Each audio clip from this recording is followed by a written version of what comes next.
Bismillah. Assalaamu calaykum waraxmatullaahi wabarakaatu. Waxaan ka waramaynaa duca uu ku badbaaday Nebi Ibraahim calayhi salaam iyo asxaabtii nebiga. Ducadaa waxa weeye: xasbunallaahu wa nicmal wakiil. Ka nagu filan waa Alle, waxa wanaagsanaaday mid la tala saarto. Alle baa ugu wanaagsan. Alle baa nagu filan, mid la tala saartana isagaa ugu wanaagsan. Ducadaa waxaa akhristay Nebi Ibraahim markii lagu tuuray dabka. Alle waxa uu ugu jawaabay: qulnaa yaa naaru kuunii bardan wa salaaman calaa Ibraahiim.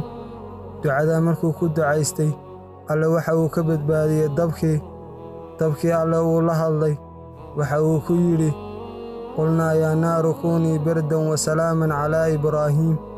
Waxaa kaloo ducadan ku ducaystay asxaabtii nebiga calayhi salaatu wasalaam, aladiina qaala lahum annaasu ina annaasa qad jamacuu lakum fakhshawhum fazaadahum iimaana wa qaaluu xasbuna allaahu wa nicma alwakiil.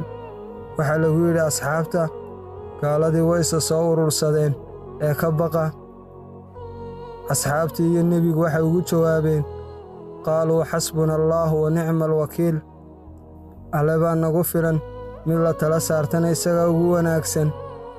Alle waxa uu abaalkoogii ka dhigay: fainqalabuu binicmatin min allaahi wa fadlin lam yamsashum suu waattabacuu ridwaana allaah.